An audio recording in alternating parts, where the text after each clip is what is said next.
Армысыздар, көрермендер, сіздермен Сүлемен бірге. Біраз уақыттан бері біз YouTube'та болмадық, кінәліміз, түсінеміз. Сондықтан соның орнын толтыру үшін сіздерге арнайы видео жазып отырмыз. Кешірім сұраймыз тағы да.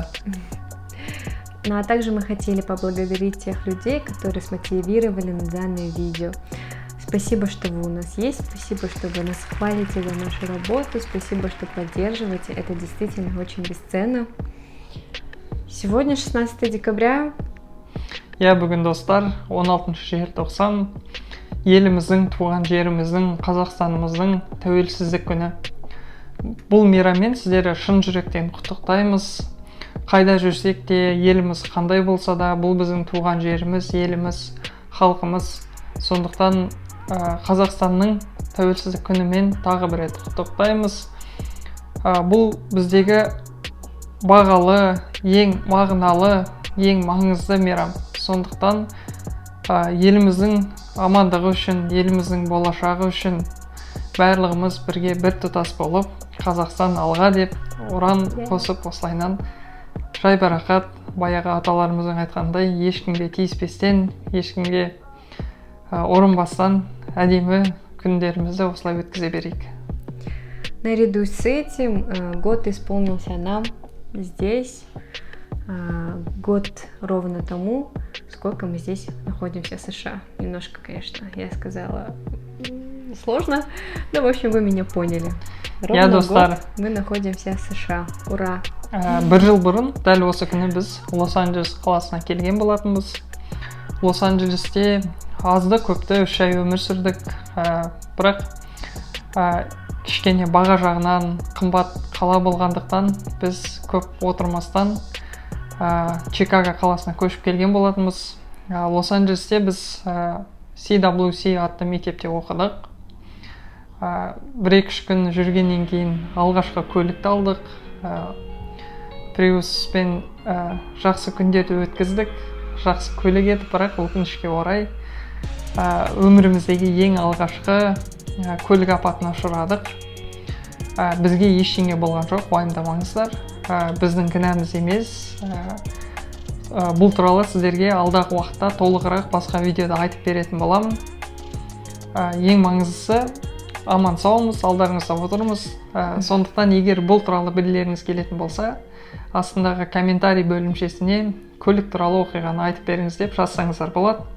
Сол арқылы сіздерге қызық еместігін біліп, алдағы уақытта видео жазуға тақырыпты осылай таңдайтын боламыз. Очень полезная тема. Ну вот, мы буквально отучились семестр, наверное, даже семестра не дошло. И мы объединились с друзьями с Нью-Йорка и решили переехать в Чикаго.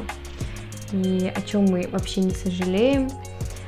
До последнего Лос-Анджелес нас не хотел отпускать, так как в день X, день вылета, мы опоздали на самолет, и нам пришлось заново выкупать билеты. И я хотела бы здесь отметить, что здесь в США, когда ты берешь билеты, то есть ты опаздываешь и покупаешь новые внутренние рейсы, тебе дают билет класса вообще C, D, да, по-моему. Мы зашли самые последние, и то возможно было так, что мы бы вообще не вместились в самолет, и мы бы остались в Лос-Анджелесе. Но нам повезло, мы шли до конца, и наконец-то мы здесь, в Чикаго. Көптеген проблема артынан проблема туындап, біз Лос-Анджелестен Чикагоға әрең дегенде келіп жеттік. Бірақ Чикаго бізді жақсы қарсы алды. 1-2 күннен кейін екінші көлігіміз қайтадан Prius алдық.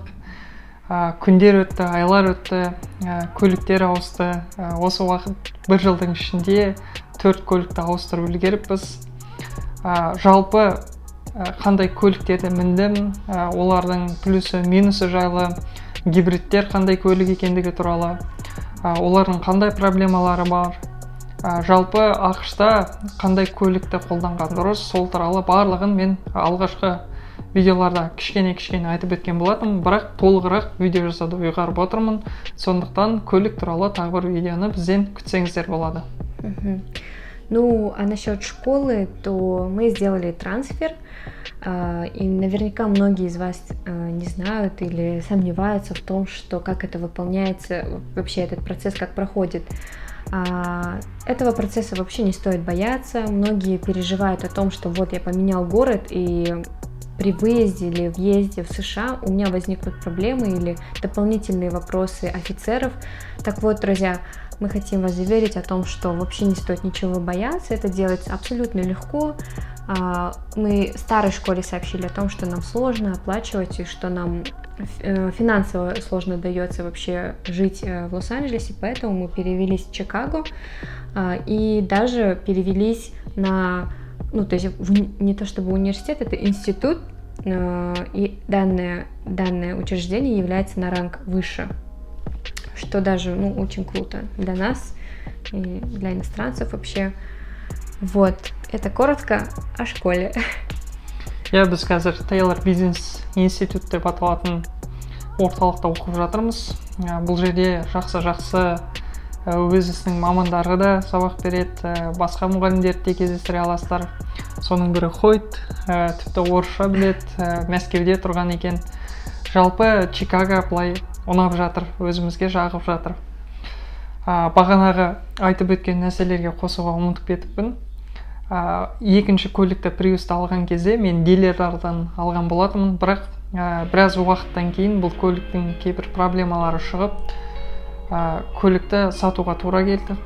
Сату барысында дилерлердің менің қалай алдап кеткендігі туралы да мен видеода айтатын боламын.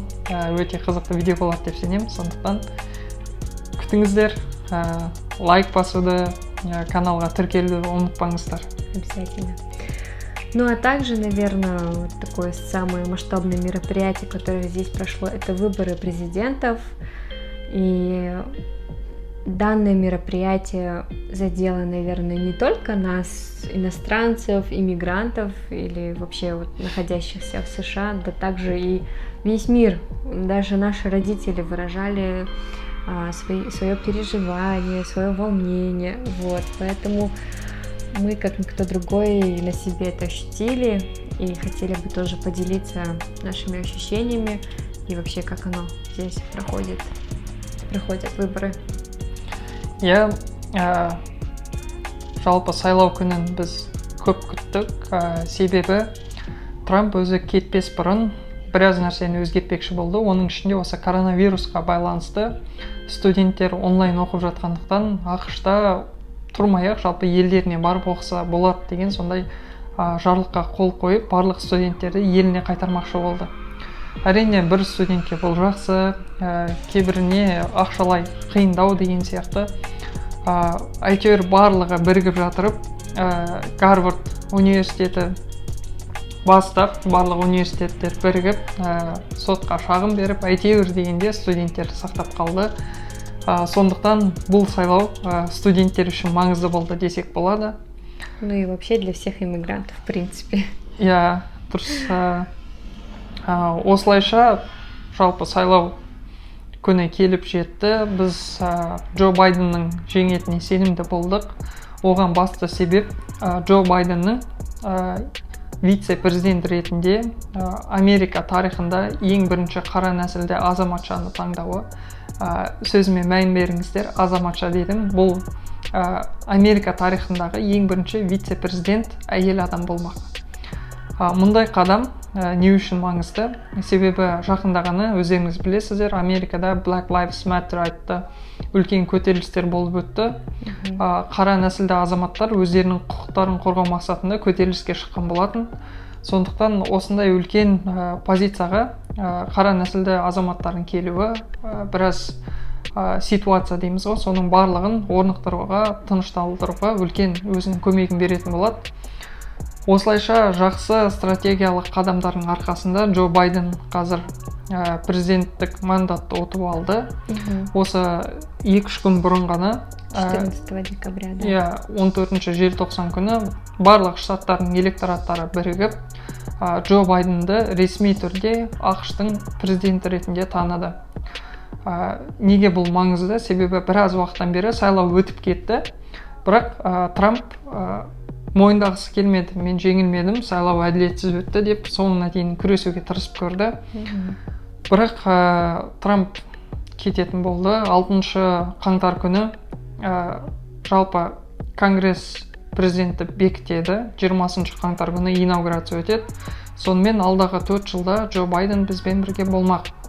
Джо Байденді білмейтін азаматтар болса, көрермендер болатын болса, Джо Байден Барак Обама кезінде вице-президент болған кісі, үлкен өзінің опыты бар, былайша айтқанда, орысша айтсақ. Сондықтан бұл кісіге американдықтар ғана емес, біз де сенеміз деп айтсақ та болады. Да.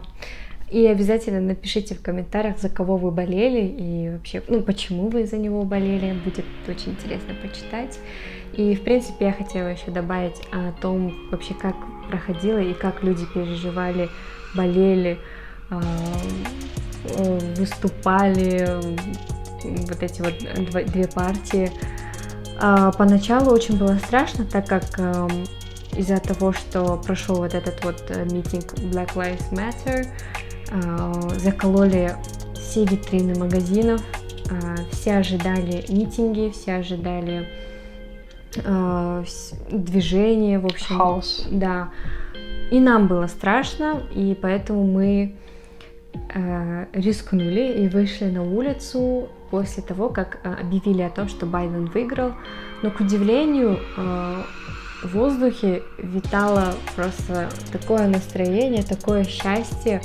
Там люди танцевали, люди действительно праздновали, наслаждались вот этой вот победой, друг друга поздравляли, также кричали. Стоит отметить то, что Чикаго — это город демократов. Вообще, в принципе, да. Сам штат болеет за демократов, поэтому все радовались.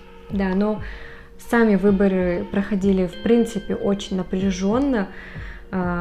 Бывали даже у нас вот в Лос-Анджелесе учителя не могли просто провести урок и уходили просто, давали там самостоятельную работу и уходили, чтобы переживать свое переживание. Но в принципе, это было очень даже необычно переживать и видеть это своими глазами. В общем, вот так.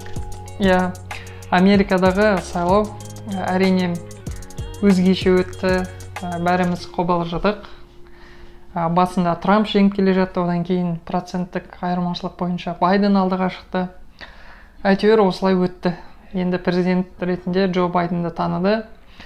Әрине өзіміздің мемлекеттің президенті емес, сондықтан да ондай бір қатты толқыныс бізде болды деп айта алмаймыз. Бірақ дегенмен де ақш-тың президенттері әлемдік саясатты, әлемдік экономиканы анықтайтынын ұмытпау керек. Енді осылай. Алда не боларын көреміз енді. Да, это было коротко о главном. Мы рассказали, то есть подытожили наш год пребывания в США. Надеемся, что вам понравилось. Обязательно лайкайте это видео, обязательно оставляйте в комментариях и обязательно напишите, интересно ли вам будет узнать о особенностях машин. Султан подробно расскажет вам, какие были факапы, какие были вообще ошибки при выборе и на что следует обращать внимание и так далее и тому подобное. Поэтому будем ждать ваши комментарии. Я, достар, бір жыл осылай кезі өте шықты. Бір жылдың ішінде көп нәрсені үйрендік, білдік. Бір жылдың ішінде көп қызықты нәрселер орын алды. Жалпы Америкадағы өмір тәртібі мен Қазақстандағы өмір тәртібі туралы айырмашылық туралы біз Айвар деп аталатын каналдың жүргізушісіне сұхбат берген болатынбыз. Ағылшынша Айвар деп ютубқа жазатын болсаңыздар, ең соңғы видеолардың бірі ретінде біздің де видеомыз шығады. Соны тамашалап көрсеңіздер болады, сілтемесін астында қалдырамыз. Спасибо, что были с нами и что досмотрели данное видео. Мы вас любим. Я, достар, тағы бір нәрсе, ұмыт кетпей тұрғанда айтайық. Осы бір жылдың ішінде біз тек қана көп нәрсені үйреніп қана қоймадық. Көп достармен тіл табыстық, көп адамдармен көрістік, білістік. Енді жалпы Чикагода біраз қазақтар тұрады. Қазақтардан бөлек қырғыздар бар, украиндықтар бар деген сияқты. Енді барлығымыз араласып, құраласып жүрген халықтар болғандықтан барлығының басын біріктіру мақсатында біз Инстаграмда жаңа аккаунт ашқан болатынбыз. Бұл аккаунтта жалпы Чикагодағы шаш алатын жер қайда, май ауыстыратын жер қайда, қай жерге баруға болады, біз жейтін тамақ қай жерде бар, жалпы Чикагоға қажетті барлық ақпараттарды біз осы аккаунтқа сақтап сіздермен бөлісіп отыратын боламыз. Бұл аккаунт тек қана Чикагода тұратын адамдар ғана емес, жалпы Америкаға, Чикагоға келуді жоспарлап жүрген азаматтар болатын болса, көрермендер болатын болса, сіздер үшін де пайдалы болады. Сондықтан видеоның астындағы сілтемеге басып, аккаунтқа тіркеліңіздер. Айтарымыз сол, бүгінге бізді тамашалағандарыңыз үшін үлкен рахмет, тағы да кешірім сұраймыз. Қолымыз тигенше, қолымыздан келгенше алдағы жуық арада көптеген видеолар шығаруға тырысатын боламыз. Бізбен бірге болғандарыңызға тағы да рахмет. Сау саламатты болайық, ауырмаңыздар. Пока-пока.